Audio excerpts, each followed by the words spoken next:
چھوٹی عید والے دن ہمارے ہاں تو لوگوں نے ڈیک تیار کر کے رکھ لی ہیں، تیاری ہو گئی ہے، چاند رات کو جو نیکیاں کمائی ہیں وہ ساری شیطان کے حوالے کریں گے معاذن اللہ بادشاہ، اس کو کہیں گے لے جا، ہم نے کمائی ہیں تیرے لیے، فوراً پہلی رات ہی، ادھر اعلان ہوا نہیں ادھر تماشے لگے نہیں معاذن۔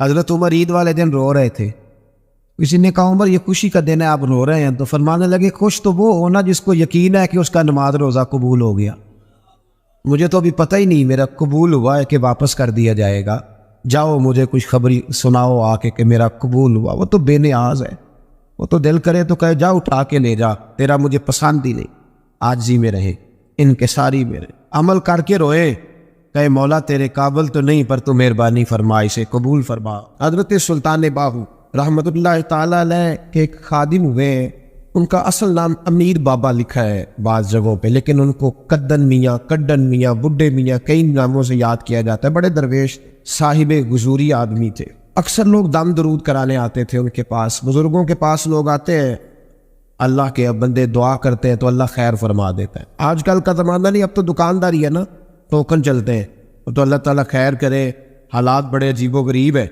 تو ان کے پاس لوگ آیا کرتے تھے دم کرانے، انہوں نے نا دور ایک برتن رکھا ہوا تھا، تو کوئی آدمی آتا تو تھوڑا سا اس میں نذرانہ ڈالتا، تو کہتا حضرت جی میرا یہ کام ہے یہ کر دیں، وہ خلیفہ تھے حضرت سلطان باہو، وہ گردن چکاتے، تھوڑی دیر کے بعد سر اٹھاتے، کہتے تیرا کام ہو جائے گا۔ صحیح مسلم کی حدیث ہے، نبی پاک نے فرمایا رب اشغاز اکبر لو اقسم علی اللہ لا ابرہ، اللہ کے کچھ بندے ایسے ہیں جو اللہ کو قسم بھی دے تو اللہ ان کی قسم پوری کر دیتا ہے، ان کے کپڑے مٹی سے بھرے ہوتے ہیں پر اللہ کو کہہ دے تو اللہ کر دیتا ہے۔ حضرت سلطان باہو کے وہ خلیفہ کہتے ہو جائے گا تو ہو جاتا، پھر کوئی بندہ آگے کہتا یہ نذرانہ ڈال دیا تو کام گردن جھکاتے، کہتے اپنے پیسے نکال کے لے جا تیرا کام کوئی نہیں ہونا۔ ایک دفعہ کچھ سید زادیاں آ گئیں، انہوں نے آ کے نا اس زمانے میں 100 روپیہ سمجھ لے کہ آج کل لاکھ روپیہ بابا جی کے نذرانے والے گلے میں ڈالا اور آ کے کہا کہ بابا ہمارے نا ایک بچے کو سزائے موت ہو گئی اور حلفاً بتاتے ہیں کہ ناجائز پھانسی کا حکم ہوا ہے، تو تیری رب رسول کی بارگاہ تک رسائی ہے، مہربانی کر، سیدوں کا بچہ ہے مہربانی کر۔ بابا جی نے گردن جھکائی اور کہا اپنا 100 روپیہ نکال کے لے جاؤ، مشکل ہے بچہ بچے تو میں کچھ نہیں کر سکتا۔ سید آدمیاں تھی روتی ہوئی لوٹ گئیں، بچے کی نانی زندہ تھی، ان کو جا کے بتایا تو وہ رونے لگ گئیں، کہنے لگی تمہیں بات نہیں کرنی آئی، اللہ کے بندے بڑے نرم دل ہوتے، تمہیں منانا نہیں آیا، ورنہ یہ ہو سکتا تھا میں جاتی ہوں۔ وہ آئی 100 روپیہ ڈالا اور بابا جی امیر صاحب کے پاس بیٹھ کے کہنے لگی بابا بات یہ ہے کہ ہم سید ہے سارا ہمارے گھرانے کا، پر چلو آج تک رسائی تیری ہے، آج کل تیرے تعلقات مضبوط ہے تو مہربانی کر، کوئی غلط بات نہیں، بچے کو پھانسی غلط ہو رہی، مہربانی کر۔ بابا کہنے لگا اماں میرے بس میں نہیں، میں بھی تو اللہ کا کمزور بندہ ہوں نا، مالک کا کمزور بندہ ہوں، وہ ضروری نہیں، دعا پہ فضل ہوتا ہے، اگر اس کی مشیت ہو تو پھر بندہ کیا کر سکتا ہے، تو اماں یہ کام نہیں ہو سکتا۔ تو اماں رونے لگ گئی، کہنے لگی کوئی نہیں، میں قیامت کے دن حضور کی بارگاہ میں تیری شکایت کروں گی، میں کہوں گی کہ میں نے بتایا تھا میں سید ہوں، اس نے توجہ ہی نہیں کی، میرا کوئی خیال ہی نہیں کیا۔ بابا صاحب فرمانے لگے اماں پیسے نہ نکالنا، جا تیرا کام ہو جائے گا، جا تو ہو گیا تیرا مسئلہ ہو جائے گا۔ وہ آپ پیسے رکھتے تھے تو سال کے بعد 6 مہینے کے بعد مہینے کے بعد جا کے حضرت سلطان باہو کو دے کے آیا کر، وہ وہاں لنگر میں یا کسی جگہ خرچ کرتے۔ جس دن اس بچے کی پھانسی کا وقت تھا نا تو وہ بابا جی حضرت سلطان باہو کے پاس چلے گئے۔ حضرت سلطان باہو کے مزار پہ جو دوست گئے ہیں یا میرے ساتھ گئے ہیں وہ جانتے ہیں کہ گڑھ موڑ سے یوں مڑتے آگے دربار ہے، تو گڑھ موڑ پہ حضرت سلطان باہو ان کے استقبال ان کو وہاں پتہ چل گیا کہ وہ آ رہا ہے، آئے دروازے گڑھ موڑ تک، مرید ساتھ تھے۔ حضرت سلطان باہو کہنے لگے یار تو نے اچھا نہیں کیا، اپنے خلیفے تو نے اچھا نہیں، کہنے لگے حضور چارہ کوئی نہیں تھا، سید زادیاں آ گئی تھی، حضور کا خاندان تھا، میں کیا کرتا۔ مرید کہتے ہمیں سمجھ نہیں آ رہی کہ یہ کیا ہو رہا ہے، کہنے لگے مجبوری تھی، کیا کرتا، کدھر جاتا، حضور کا خاندان تھا۔ کہا تو نے اچھا نہیں، کہتے ہمیں نہیں سمجھ آ رہی کہ تو نے اچھا نہیں کیا، وہ کہتے ہیں حضور کا خاندان تھا، اس کا معنی کیا ہے؟ کہتے تھوڑی دیر گزری، بچہ وہاں سے رہا ہو گیا، حضرت سلطان باہو کے خلیفہ کا انتقال ہو گیا، وہ وصال کر گئے، وصال ہو گیا۔ آپ نے جنازہ پڑھایا، دفن کیا، تو غلام کہنے لگے حضور یہ ماجرا کیا ہے؟ آپ فرمانے لگے اس نے اللہ کے حضور دعا کی تھی کہ مولا جناب اسرائیل نے اس دن کسی نہ کسی کی روح لینے جانا ہے نا، تو میری لے جائے. اب سیدزادیاں دروازے پہ آ گئی ہیں تو سادات کو تو خالی نہیں نہ بھیجا جا سکتا, مصطفیٰ کا خاندان ہے. حضور میری روح لے جائی جائے اور اس سیدزادے کو چھوڑ دیا جائے. فرمائے اس نے اللہ کے حضور قربانی دے کے وَفَدَيْنَاهُ بِذِبْحٍ عَظِيمٍ. حضرت سلطان باہو رحمۃ اللہ علیہ کے جو والد تھے ان کا نام تھا حضرت بازید. جاگیردار تھے, دنیا دار تھے, بہت بڑے مالدار تھے. فرماتے مذہب کی طرف میرا رجحان نہیں تھا. چوتھی شادی کی بی بی راستی کے ساتھ. بی بی صاحبہ بڑی نیک تھی. بی بی صاحبہ کہتی ہے میرا دل کرتا تھا میرا خامد بھی نمازی ہو جائے. اور عام دنیا دار نہیں تھے, 7 جاگیروں کے مالک تھے, تو بہت بڑے جاگیردار تھے حضرت سلطان باہو رحمۃ اللہ علیہ کے والد. بی بی صاحبہ کہتی ہے نمازی بنانا تھا خامد کو. میں کونسلر صاحب نوں میں کیا ماشاءاللہ جیت گئے ہو؟ کہندے ہاں جی. میں کہندے جی کوئی حکم ہوئے تو مینوں دسو. میں کہ حکم ہے کہ تسی اپنے ہلکے دے بندیاں دی ڈیوٹی لانی, کیڑا نماز حاضری لانی ہے, کیڑا نماز پڑھنا ہوندا ہے تے کیڑا نہیں ہوندا. کہنے لگے بڑے سیانے نکلے ہو, پہلا مینوں ہی بسیتے باڑ چھڑیا جی. میں جاؤں گا تے دوجے دی حاضری لاؤں گا نا. تو خاوند نمازی بنائے گا بیوی کو تو اس سے پہلے خود بنے گا تو بنائے گا نا جی. تو اگر خاوند کہہ دے تو پڑھیا کر, میرے پیچھے نہ لگی کیونکہ جنی کو تو پڑھنی اونی میں پڑھنی ہے نا. تو آج میں ایک دوست کو کہہ رہا تھا بچے وہ کام نہیں کرتے جو آپ کہتے ہیں. اور میں نے جمعے میں بھی کہا تھا بچے وہ کرتے ہیں جو ہمارا عمل دیکھ کے بچے چلتے ہیں, صرف بات پہ عمل نہیں کرتے. بی بی راستی کہتی ہے میں نے ٹھان لی کہ میں نے اس جگیردار کو, وڈیرے کو, اس موٹے بڑے چودھری کو میں نے نمازی بنانا اور بنا کے دکھانا ہے نمازی. بی بی صاحبہ کہتی ہیں کہ وہ جس خاتون کی بھی باری ہوتی تھی, 4 بیویاں ہوتی تھی, وہ اس کا حق ادا کرتے تو بعد میں اپنی خوابگاہ میں جا کے آرام کرتے. ان کا جو خادم تھا ملازم, وہ رات کو دودھ کا پیالہ انہیں دینے جاتا تھا, سونے سے پہلے ان کے پاس دودھ کا پیالہ پہنچتا تھا. تو بی بی صاحبہ کہتی ہے میں نے رات کو ملازم سے کہا دودھ دینے تو نہیں جائے گا, میں جاؤں گی. کہ میں آدھی رات کو دودھ کا پیالہ لے کے حاضر ہوئی. تو کیسے آئی؟ میں نے کہا بی بی ہوں, آ گئی ہوں, تو اب مہربانی کریں. میں نے کہا اگر اجازت دیں تو آپ کے پیر نہ دبا دوں. چل دبا دے. بی بی کہتی ہے پیر دباتے دباتے میں نے کہا اگر اجازت دیں تو صبح نماز کے لیے جگا دوں. یہ نماز کی تبلیغ ہو رہی ہے. تو بابا جی پتہ کیا کہتے ہیں حضرت بازید؟ کہنے لگے تو مجھے جانتی نہیں, خبردار مجھے تبلیغ کرنے کی کوشش کی. اس گھر میں رہنا ہے تو سانس اونچا نہ لینا. پتہ ہے تو کس کے ساتھ بھی آئی؟ خبردار. کہتے میں چپ کر کے آ گئی. اگلے دن پھر دودھ لے کے پہنچ گئی تو انہوں نے آنکھ کھول کے دیکھا میری طرف, پھر آ گئی ہے. میں نے کہا اب میرے خاوند ہے, میرے سر کے تاج ہے, پیر دبا دوں؟ دبا دو. کہتے میں نے 10 منٹ پیر دبائے تو میں نے کہا اگر جان کی امان پاؤں تو فجر میں جگا دوں. میں نے جلال فرمایا. کہنے لگے تجھے کہا تھا نا کہ مجھے کسی کا مشورہ قبول نہیں, تو کون ہوتی ہے مجھے بات کرنے والی, چل دوڑ جا.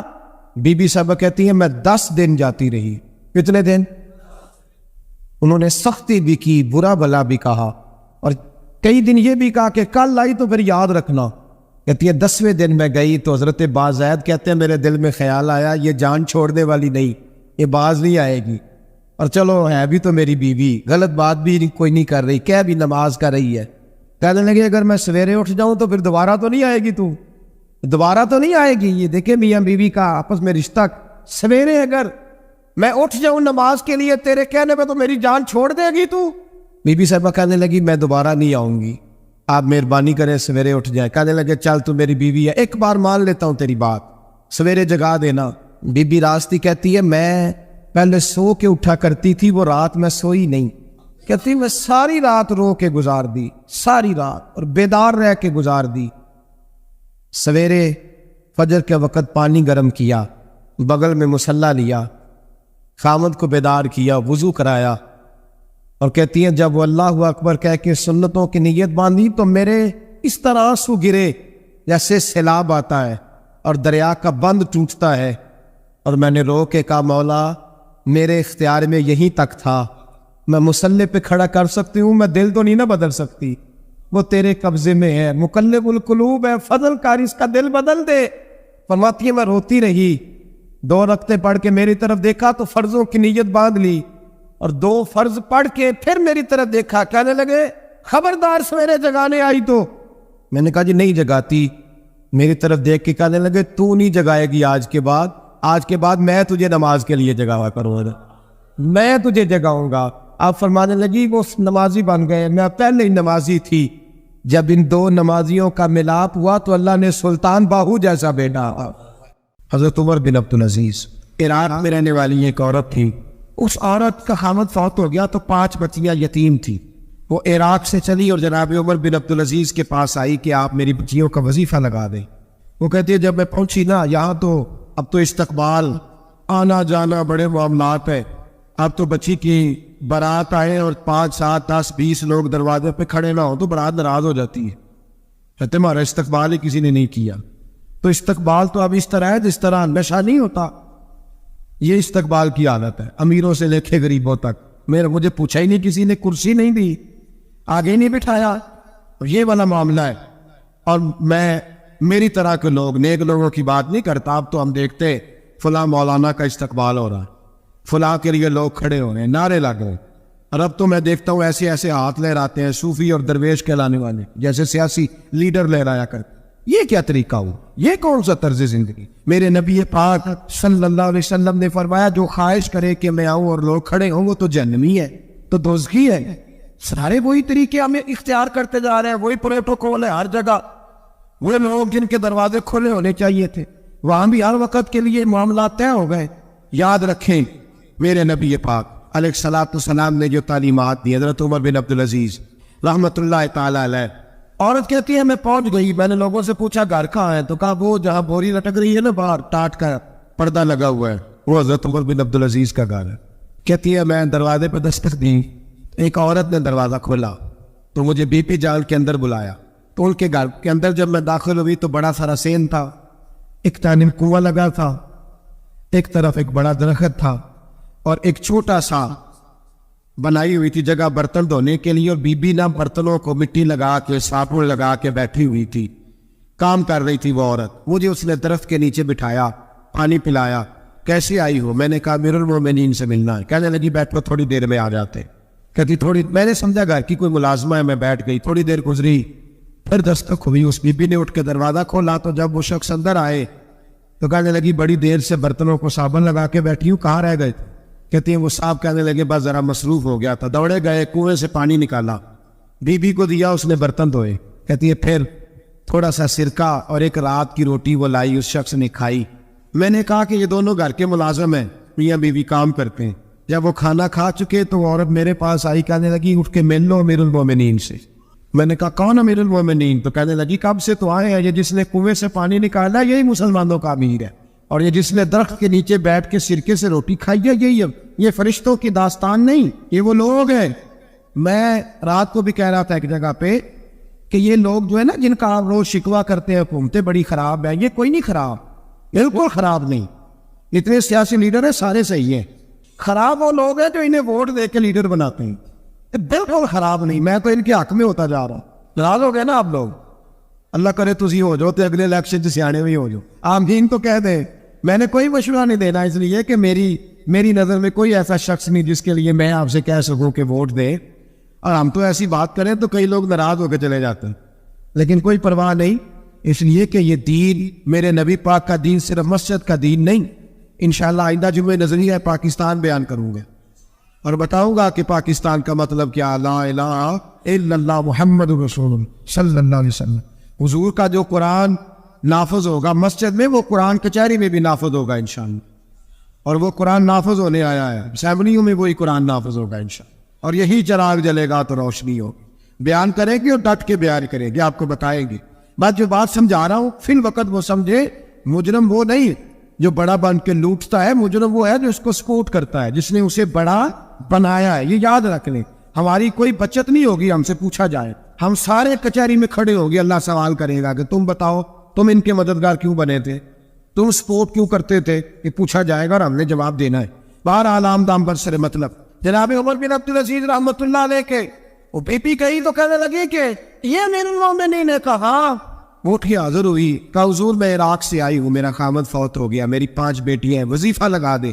وہ بی بی کہتی ہے میرا دل تھا کہ یتیم بچیوں کا 100 دینار سال کا لگا دیں گے تو بڑی بات ہے. کہتی ہے جب میں ان کے پاس گئی تو حضرت عمر بن عبدالعزیز کو بتایا تو وہ رونے لگ گئے اور مجھ سے معافیاں مانگنے لگی.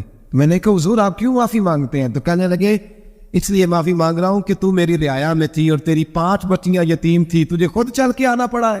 میرا کام تھا تیری خبر لیتا، معاف کر دے اللہ کی رضا کے لیے۔ انہوں نے وظیفہ لکھنا شروع کیا تو میری ایک بچی کا 1000 دینار سال کا لکھا۔ میں نے کہا اللہ تیرا شکر ہے۔ پھر دوسری بچی کا 1000 لکھا تو میں نے کہا اللہ تیرا شکر ہے۔ تیسری کا 1000، چوتھی میں نے کہا شکر ہے۔ جب چوتھی کا لکھا تو میں نے کہا اللہ آپ کا اقبال بلند کرے، اللہ آپ کو ہمیشہ اسی طرح پھلتا پھولتا رکھے۔ کہتے ہیں جناب عمر بن عبدالعزیز نے قلم رکھ دیا، فرمانے لگے میں 5ویں کا وظیفہ نہیں لکھوں گا، 4 بہنوں سے کہنا بانٹ کے اسے بھی دے دیں۔ کہا حضور کیوں؟ آپ فرمانے لگے جب تک تو اللہ کا شکر ادا کر رہی تھی میں بھی رب سے جڑا ہوا تھا اور اللہ سے ڈر کے لکھ رہا تھا، اب تو نے میری تعریف کی ہے، اب میری ذات آ گئی ہے، اب میں اگر یہ وظیفہ لکھوں گا تو اس سے اللہ راضی نہیں ہوگا، اس سے میرے نفس میں ریا پیدا ہوگی، اب میں 5ویں کا نہیں لکھوں گا، جا اور جا کے عراق کے گورنر کو دے۔ بی بی کہتی ہے میں گھوڑے پہ بیٹھی اور میں چند دنوں کے بعد عراق پہنچی۔ جب سویرے آ کے میں نے والی عراق کو رکا دیا تو وہ چیخ مار کے رویا۔ میں نے کہا کیا ہوا؟ تو کہنے لگا بی بی آج رات کو حضرت عمر بن عبدالعزیز کا انتقال ہو گیا، فوت ہو تو انتقال کر۔ کہتی میں بھی تڑپ کے روئی۔ میں نے کہا میری یہ 3 بچیوں کا کیا بنے گا؟ تو وہ گورنر کہنے لگا تیرے وظیفے جاری رہیں گے، تجھے ملتے رہیں گے۔ تو کہنے لگی کیسے؟ کہنے لگا میں اگر تو گورنر رہا تو تیرا وظیفہ جاری رہے گا، اور اگر گورنری سے اتر بھی گیا تو میں ذاتی طور پہ مالدار ہوں، پھر بھی تیری بچیوں کے ماہانہ پیسے پہنچتے رہیں گے۔ میں نے کہا تو کیوں دے گا؟ کہتی وہ رو پڑا۔ کہنے لگا اگر امیر حضرت عمر بن عبدالعزیز جیسے ہو تو پھر اللہ گورنروں کے دلوں میں بھی رحم ڈال دیا کرتا ہے، پھر میرے جیسے لوگوں کو بھی وہ بدل دیتا ہے۔ حضرت عمر بن عبدالعزیز گھر آئے، 3 بیٹیاں تھیں، ایک کو آواز دی وہ آئی تو اس نے منہ پہ ہاتھ رکھا ہے، دوسری کو آواز دی وہ آئی تو منہ پہ ہاتھ رکھا ہے، تیسری کو آواز دی تو منہ پہ ہاتھ رکھا ہے۔ آپ نے اپنی بیوی سے کہا کہ یہ بچیاں منہ پہ ہاتھ کیوں تینوں نے رکھا ہوا ہے، کیا بات ہے؟ تو بی بی رو پڑی، کہنے لگی 4 دن ہو گئے میری بیٹیاں پیاس سے روٹی کھا رہی ہیں، 4 دن ہو گئے، ان کے منہ سے بدبو آتی ہے، اس لیے وہ آپ کے سامنے آتی ہیں تو منہ پہ ہاتھ رکھ لیتی ہیں 4 دنوں سے۔ بی بی رو رہی ہے، حضرت عمر جلال میں آ گئے۔ آپ فرمانے لگے تو یہ رو رہی ہے، تو روئی ہے، تو نے میرے گھر میں رہ کے اللہ کی ناشکری کی ہے، تو شکر ادا نہیں کرتی کہ 3 وقت پیاز اور روٹی تجھے گھر کی 4 دیواری کے اندر مل جاتا؟ رو رہی ہے، اور میں میرے ساتھ باہر نکل، تجھے وہ لوگ دکھاؤں جو جھونپڑیوں میں رہتے ہیں اور مانگ کے کھاتے ہیں، تجھے دکھاؤ اتنی ناشکری کہ گھر کے اندر پیاز پہنچ رہا ہے، روٹی پہنچ رہی ہے، اور تو کہتی ہے میری بیٹیاں پیاز سے کھاتی ہیں، شکر کر فاقے نہیں کاٹنے پڑے۔ پھر اگلے لفظ کہے تو رو پڑے۔ فرمانے لگے میں نے تو مصطفیٰ کے وہ حالات بھی سنے ہیں جس میں کئی دن بی بی فاطمہ نے فاقے کی، تو گھر کے اندر پیاز پہنچ رہا ہے تو ابھی بھی سادگی، عاجزی اور قناعت نعمت تھی ان لوگوں کی۔ ہمارے ہاں روز شکوا ہے، کس بات کا؟ گاڑی کوئی نہیں۔ روز رونا ہے، کس بات کا؟ بنگلہ کوئی نہیں۔ روز رونا ہے، کس بات کا؟ بینک بیلنس کوئی نہیں۔ 10 جوڑے کیوں نہیں عید پہ آئے؟ اور یہ صرف عورتوں کا مسئلہ نہیں، ہمارے اندر بھی یہ بات بدرجہ اولا۔ ہم روز اپنے آپ کو مسکین کہتے ہیں، غریب کہتے ہیں، لاچار کہتے ہیں، مجبور کہتے ہیں۔ کبھی دیکھو جو جھونپڑیوں میں رہتے ہیں، کبھی پلٹ کے دیکھو لوگوں کی طرف جو پیدا ہوئے تو آنکھیں کوئی نہیں تھی، ہاتھ کوئی نہیں تھے، پیر کوئی نہیں، وہ دیکھو جو پیدا ہوئے تو سر پہ باپ کا سایہ کوئی نہیں تھا۔ کیسے کیسے لوگ وقت گزار رہے ہیں۔ ہم روز آ کے کہتے ہیں کاروبار ٹھنڈا ہو گیا ہے، حالات بڑے خراب ہو گئے، ہم بڑے مجبور۔ کیا ہو گیا صاحب؟ اللہ کے دن ہے، سارے اللہ کے دن ہے۔ وصل اچھا ہے نہ فراق اچھا ہے، یار جس حال میں رکھے وہی حال اچھا ہے۔